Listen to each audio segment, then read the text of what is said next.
Hello guys, welcome to my channel. If you're new here, welcome. Join the family by clicking that subscribe button. And if you're a returning subscriber, thank you guys. I'm indebted to you. I love you.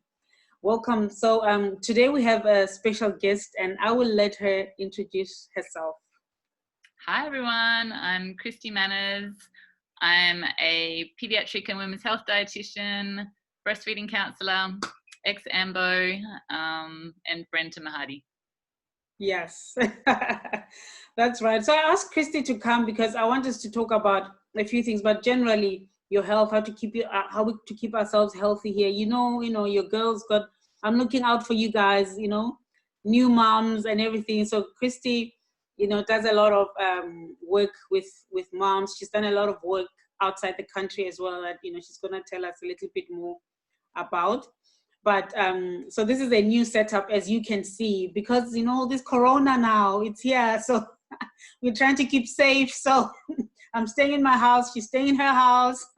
We don't want to pass on things potentially, so this could be the new way that I record my videos now. We shall see. We shall see how we get on. But thank you so much, Kristy, for your time.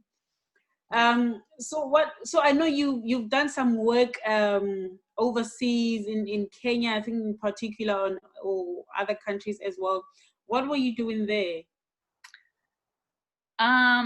Maybe I give a little summary of my travel life. Okay.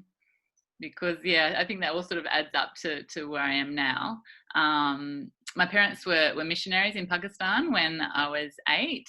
And we lived there for 2 years. And when we left, we traveled around Europe for a little bit and then came back here. And then in my early 20s, my first time actually traveling on my own, I went to Africa. I did a 7-week safari trip from Nairobi down to Harare.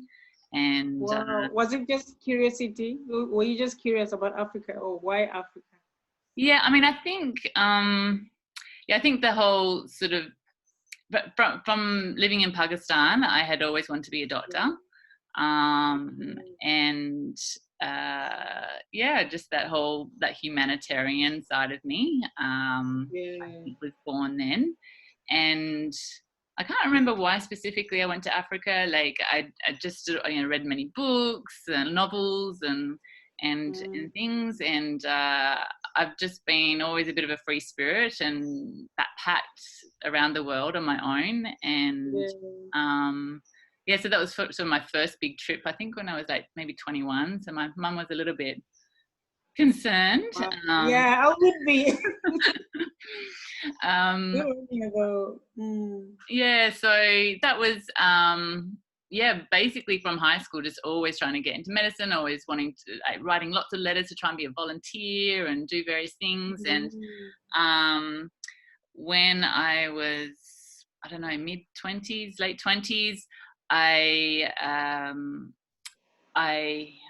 had quite a number of yucky situations with my ambulance paramedic work, with child fatalities and car accidents and things. And so I took a year off without pay from work. And my friend had a wedding in Langkawi, and from Langkawi I just caught a boat over to Thailand and just started traveling up Thailand, up to the north, and then into Cambodia. Or while I was in Bangkok, I went to the Adventist hospital there, trying to see if there was any work I could try to do. And they knew some Perth Adventists, Tim and Wendy Maddox in Cambodia, and put me in touch with them. So I travelled over to Cambodia and started doing 4 or 5 months worth of work with them in their clinic, and doing rehab with TB patients, and just sort of health education and stuff.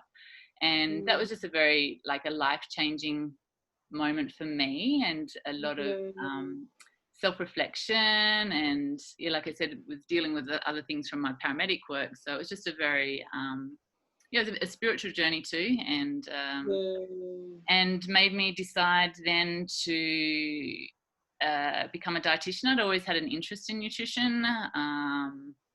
I got into triathlons, and so I was always interested in sports nutrition, and came back and studied that. and still stayed with my paramedic work on the side. And yeah, at the end of my dietetics, I had the travel bug again, and decided before I was 30 to go and do the working holiday visa over in the UK. So I got my paramedic and my dietitian registration over there, and hated it. Oh, is I, it?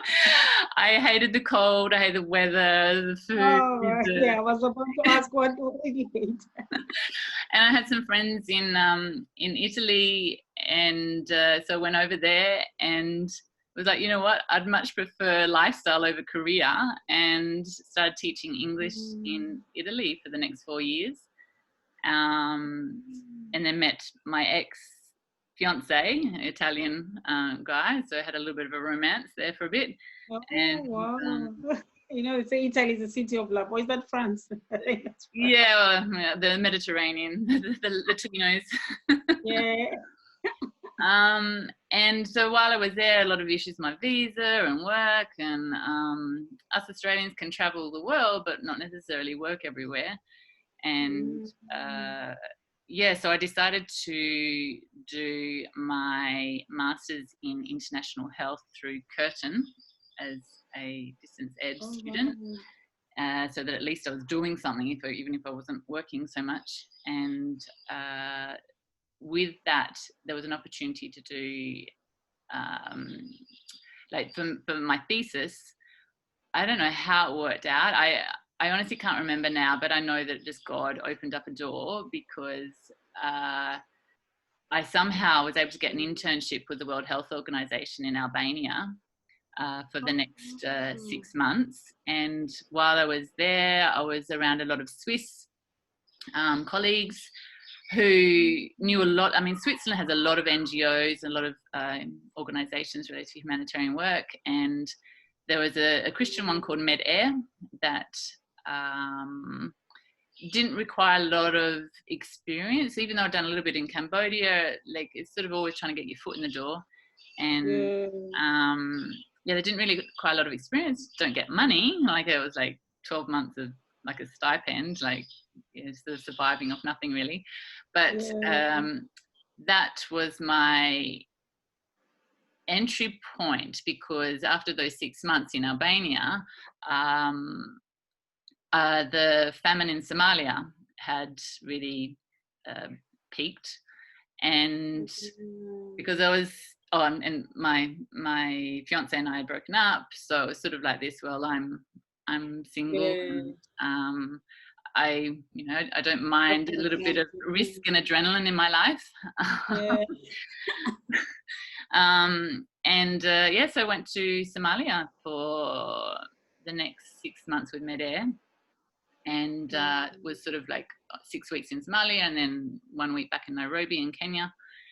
And after that, I wanted to stay in that area. I didn't want to go back to Australia. So I was able to get some other jobs either in Somalia or in northeastern Kenya with other NGOs. Through a different NGO. Yeah. So yeah, so basically for the next 5 years, stayed around Kenya and Somalia working. And yeah, that's where I met my Kenyan husband, and we got married, and then I got pregnant, and we decided to come back to Australia to deliver, and that was 4 years ago. So, and then over that time, I've had a few little short missions, like a couple of months here and there back in Kenya, or I went to Liberia a couple of years ago.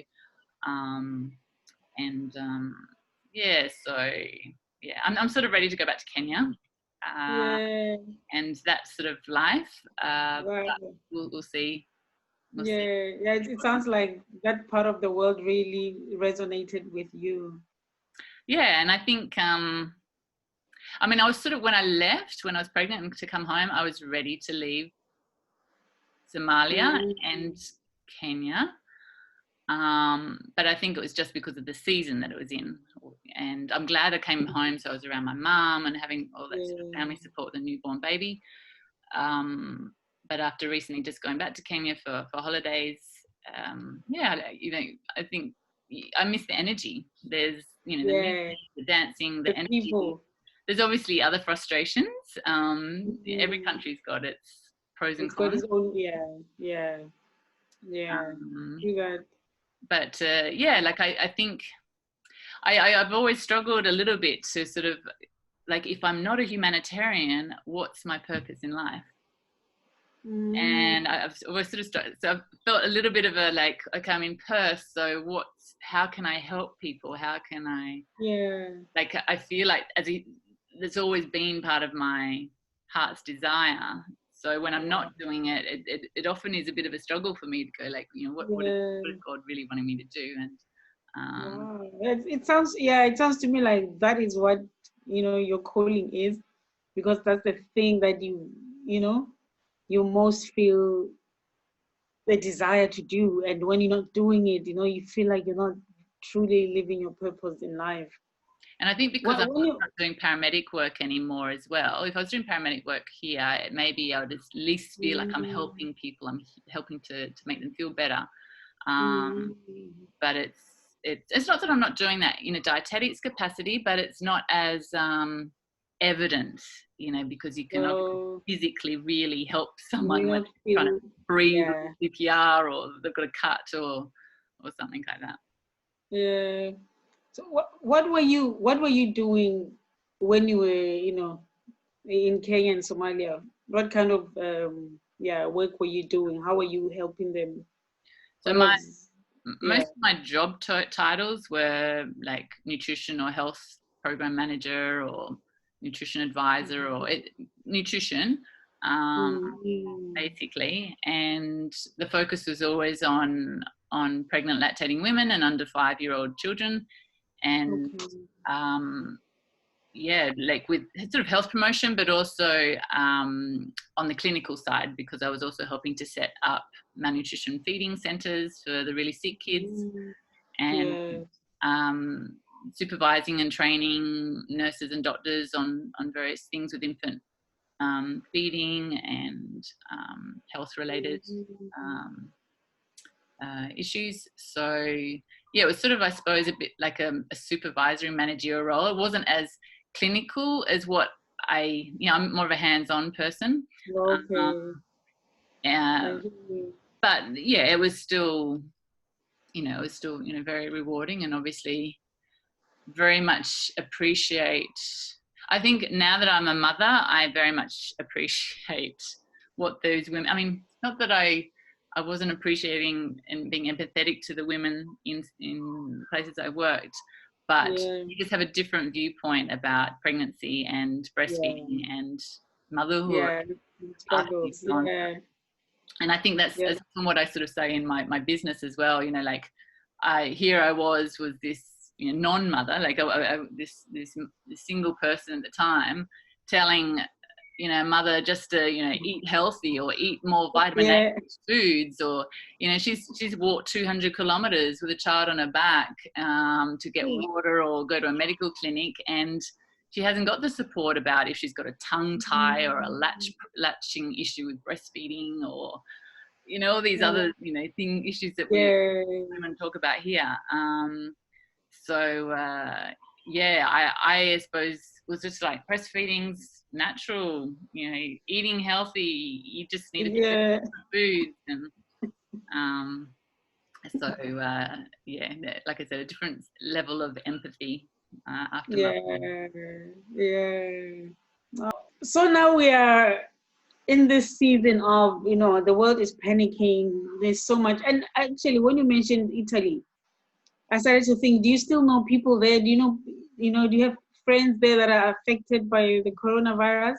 There's quite a few friends, and they're actually, a lot of them are in the north as well, where sort of like, I suppose, the epicenter is. And I suppose the comparison between Australia and there, there just doesn't seem to be that panic.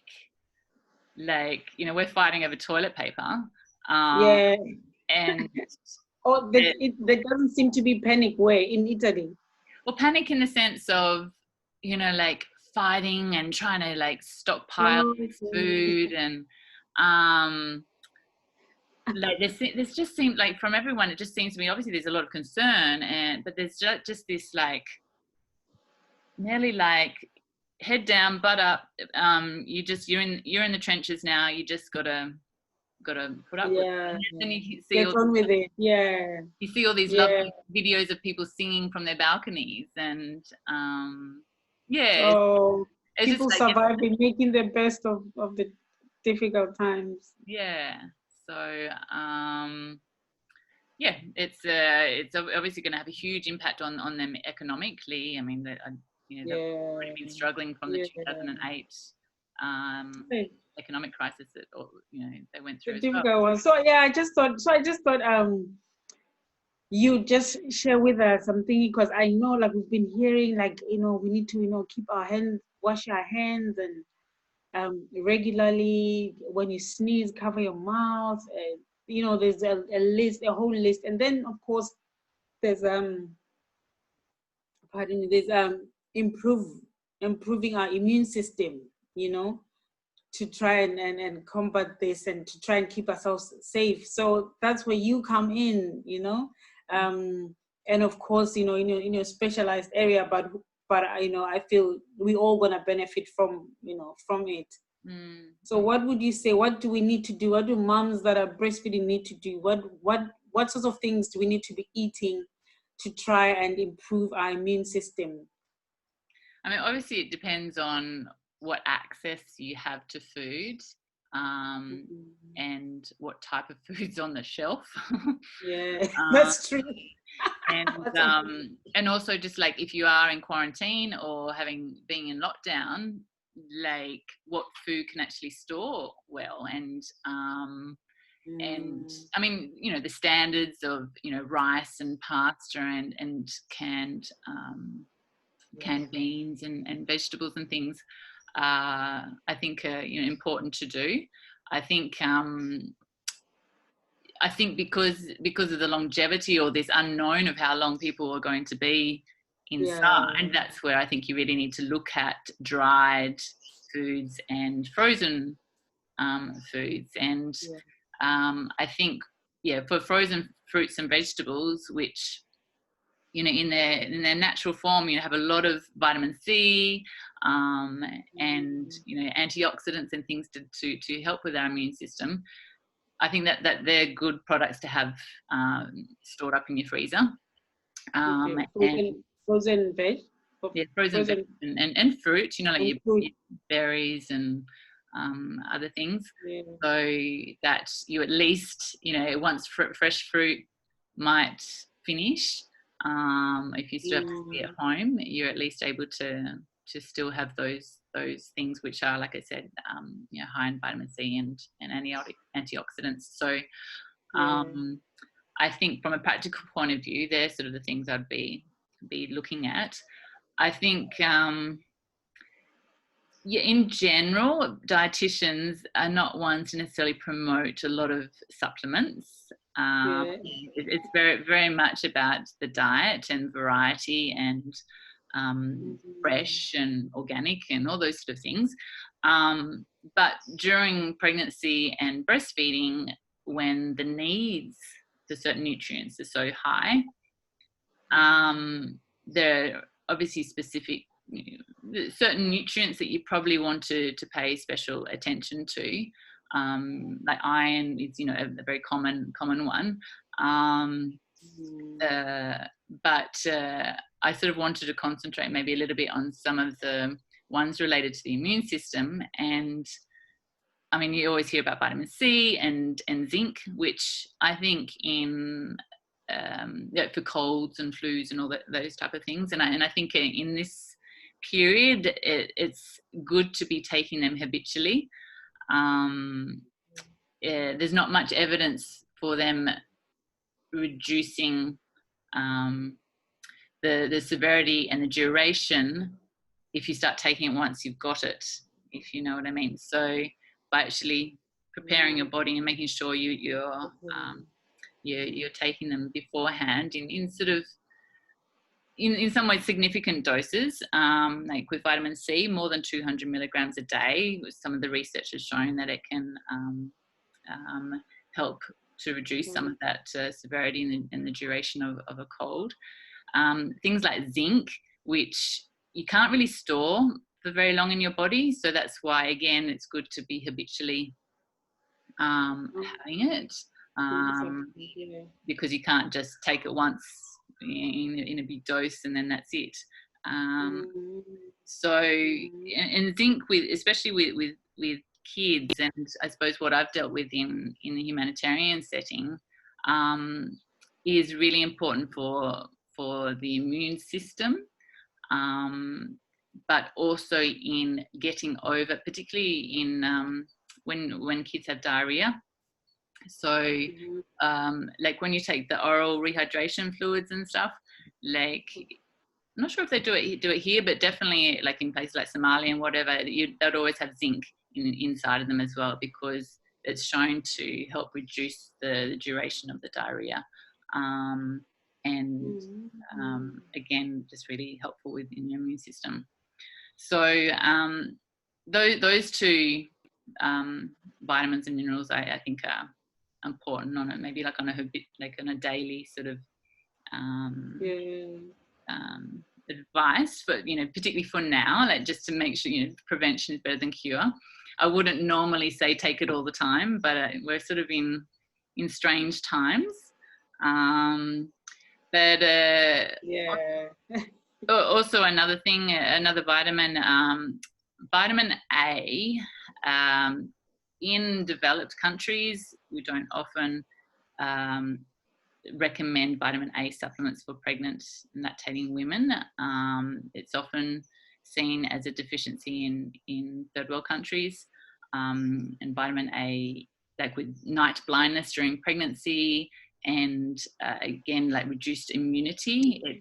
Vitamin A is really, out of all the vitamins, like one that's really renowned, I can't think of the right word, like for infectious diseases and respiratory infection. It's been shown to be really, really important, and in not only like with all the white blood cells and regeneration of them, but also in the mucosal membranes in the inside of your body.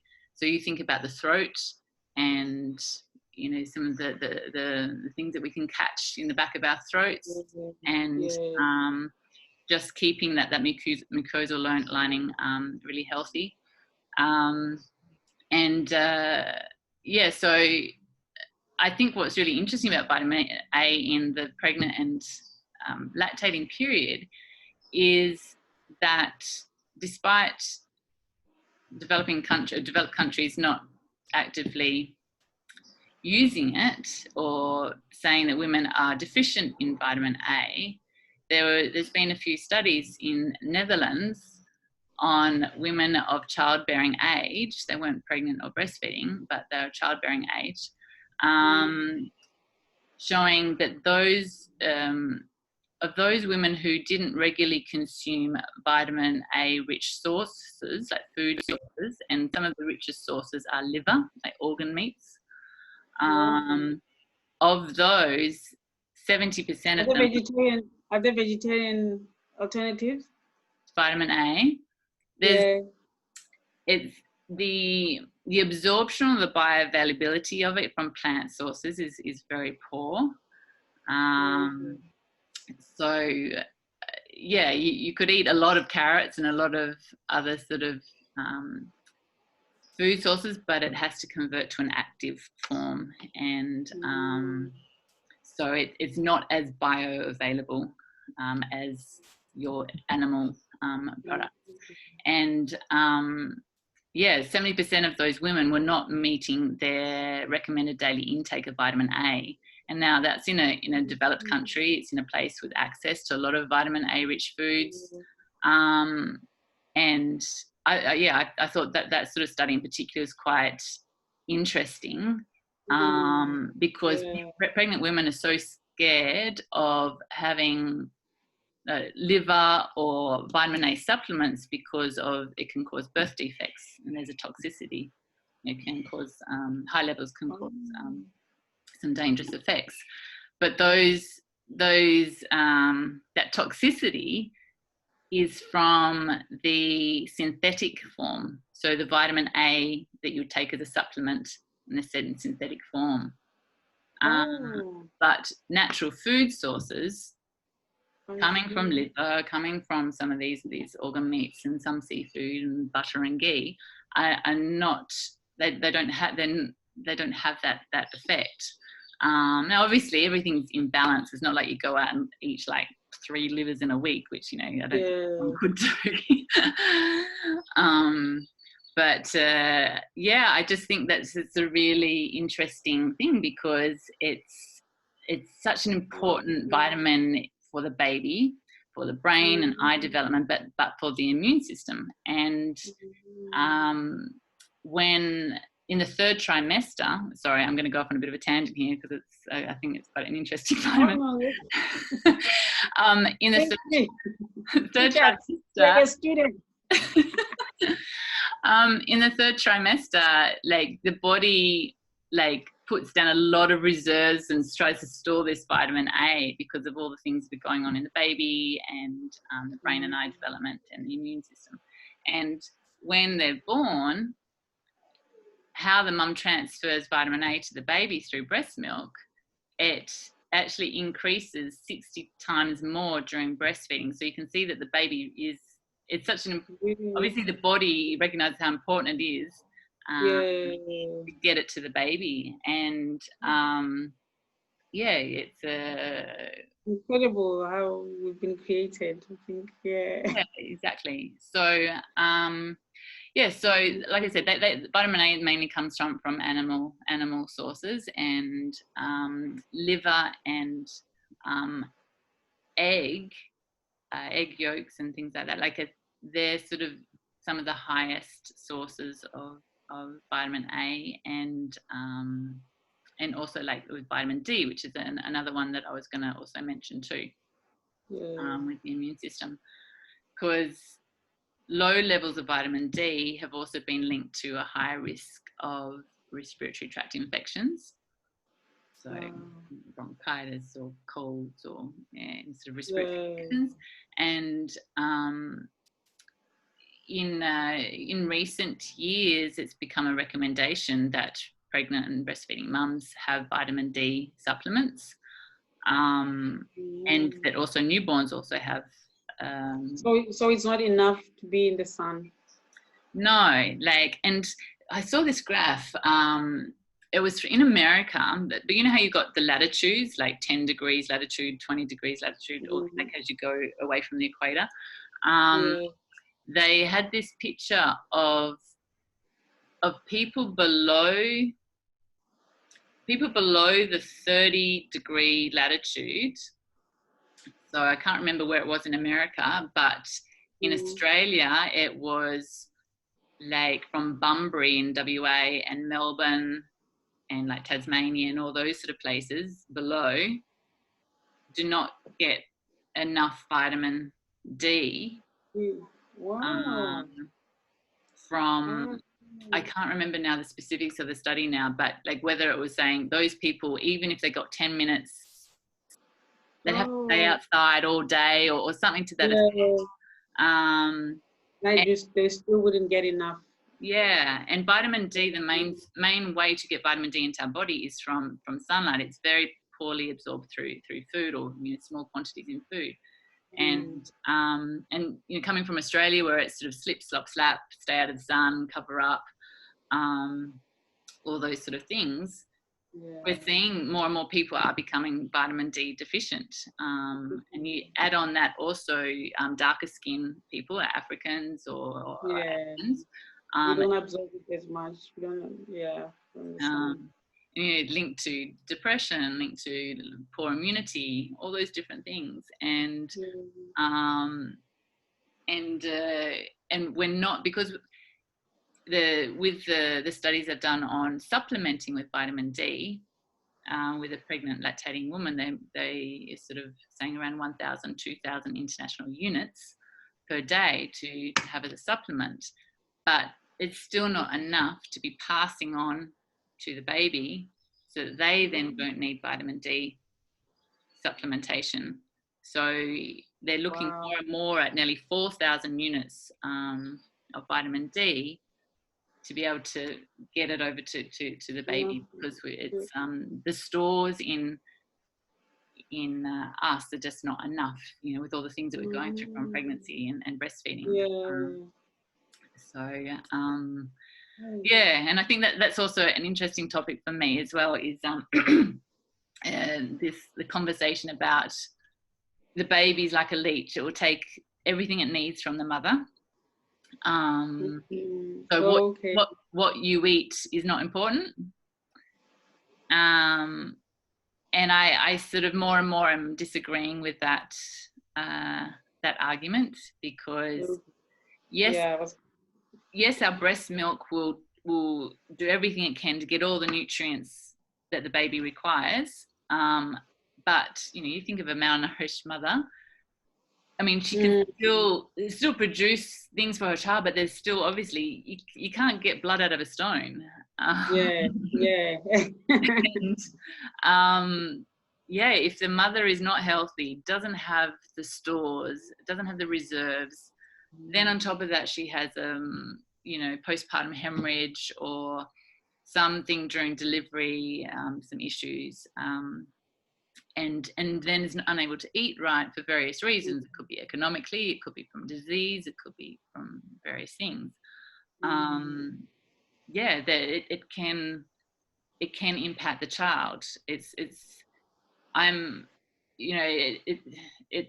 not to say that a mother's going to like permanently damage their child, but it's just like with healthy eating, you always want to try to improve your health as much as possible. And if you know specific nutrients are needed for a baby, and that's where as a dietitian I come in, then let's try to optimize it as much as possible. And that just obviously comes with knowledge and information and stuff. So there's probably a few, like I said, a few vitamins and minerals that I think are important or to focus on. Garlic and ginger and echinacea. There's not a lot of evidence for them affecting or improving your symptoms or reducing the severity or duration of a cold or things like that. But they also don't hurt. So I don't take garlic supplements, but I use a lot of garlic in my cooking. I've always been, I think that when I think about it, and even my child who doesn't have has never really had a lot of colds or flus or other things, like, I call myself a flexible vegetarian. But obviously in dietitian, I'm very pro like water, sort of make sure you got the vitamin C, what are all the fresh fruits and vegetables, and garlic being great for bacteria as well as our immune system too. So it doesn't hurt. But I think the vitamin C, the zinc, vitamin A, vitamin D, those things, that has been a lot more credible studies to show their benefits. Wonderful. I think that would be really, settling too, because I can imagine, I know like just this past week, I was sort of almost in a panic, like thinking, oh my goodness, because, my husband is a doctor and I'm thinking, oh, he's meeting people, really worried about my health. And I was just thinking and wondering what, expected moms are feeling, when you bring a baby, and they're like vulnerable, tiny people, bring them into, into the situation right now. And I think that has been, really helpful, what you've shared. Well, I actually read today of 2 babies who've been infected with coronavirus. One was in China and one was in London. They don't know if they caught it through the delivery or if it was through when they were in the womb. from the mum. But both have recovered or both doing well. So obviously, so both of them, their moms have it.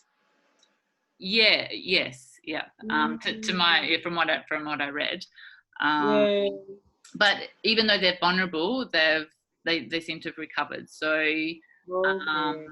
again, that may also have been because of the health of the mother.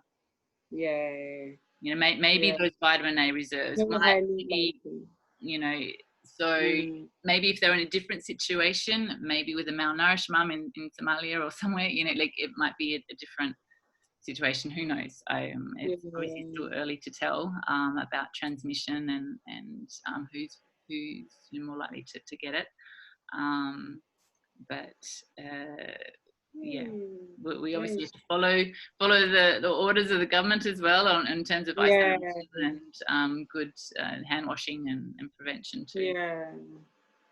Yes, guys. So try and do what you can, do your bit, stay healthy and help your body, assist your body in staying healthy and be a bit more resistant to the infection virus. So thank you so much, Kristy, for doing this with us. So I think there's something you're doing, and I also want you to tell us where people can find you on other social media platforms if people want to get in touch with you.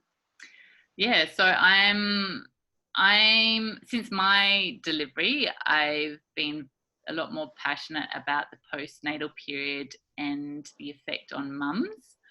And I just really have always felt since then that there's a gap in the support for mums out there. Like, it's such an overwhelming period. You're trying to recover with your body.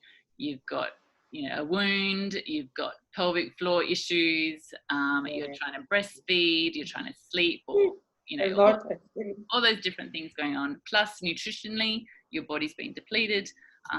All these different things. So I have been trying to set up a online membership called the Postnatal Roadmap to give women, sorry, the helicopter going overhead, to give women like a couple of pieces, just one or two pieces of content and information and resources. It might be a webinar, it might be a checklist, it might be an educational video or a PDF on something related to a certain topic of that postnatal week. The first couple of weeks, it's about wounds and recovery and breastfeeding establishment. Maybe at 6 weeks, it might be related to reflux. Maybe month 3, you start looking at weight loss. So it's a week by week guide. You get weekly menu plans as well as these other resources I was just talking about. And then there's obviously like there'll be a Facebook community group, so that other mums going through the same journey at the same time can obviously help each other, because it's all coming from living and working over in places like Kenya and Somalia and Cambodia too, where you have that tribe, you have your elders, your mums, your aunts, your cousins, women see breastfeeding all the time.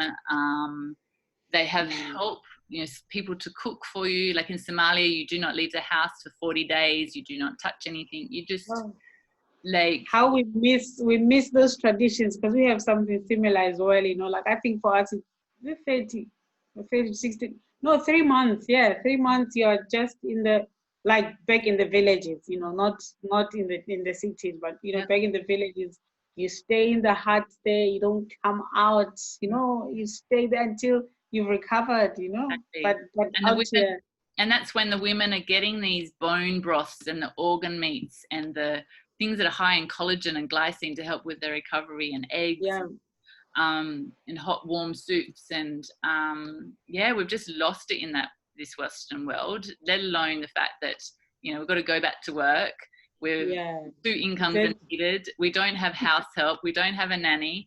Like, I know that sounds like, or for rich people, but I mean, as you know, back in, you know, some of these places in Africa. It's not for us. It's not back home, but here it's like, only rich people can afford that. Like, you can't afford that. Yeah, I mean, it's mainly because there's no like minimum income, minimum salary. So even low income people still have a house help because they're paying them, you know, $1 a day or whatever, which is, you know, from that side of it is not good. But yeah, there's just obviously a lot more help around from your family and bigger families and what have you. So I think also for me making this membership online, just the struggles I had of, you know, trying to organize a doctor's appointment or going to see a physio, women's health physio, like, is my child sleeping, or they have to feed at this time, I have to get the bags into the car and the carrier and da da da da da.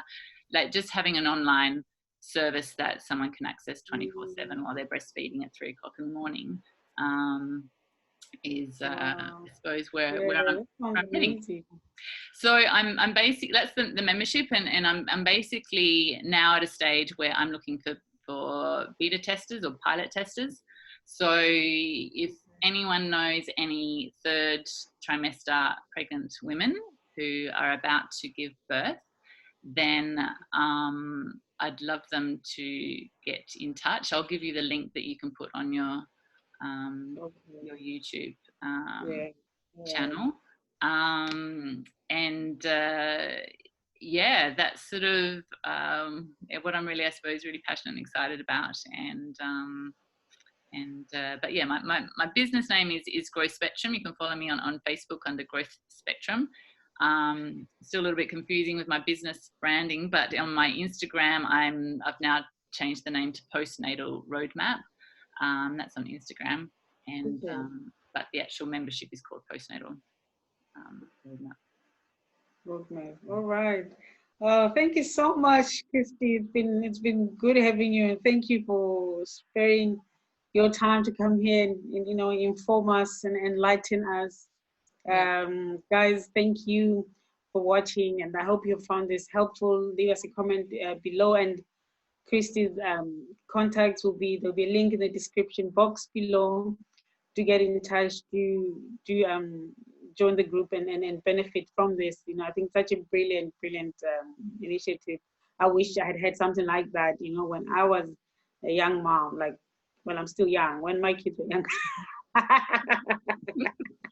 And I think that's the problem. So many of us mums are like, I wish I had. And it's educating new mums of, you need this resource, but they won't. New mums will be like, oh no, it's like, I'm thinking about birth and how stressful and painful the birth is going to be, and then it's the same cycle again. Oh, I wish I'd known about that. I wish I had. That's true. So trying to I don't know it yet. If anyone has an idea on how to break into the new mums and help them understand, then let me know. Yeah, if you have new moms, come on, new moms, be wise, new moms. So information, you know, is gold. So knowledge is power. Thank you, guys. Love you, but remember that God loves you even more, and that is true. Ciao, ciao.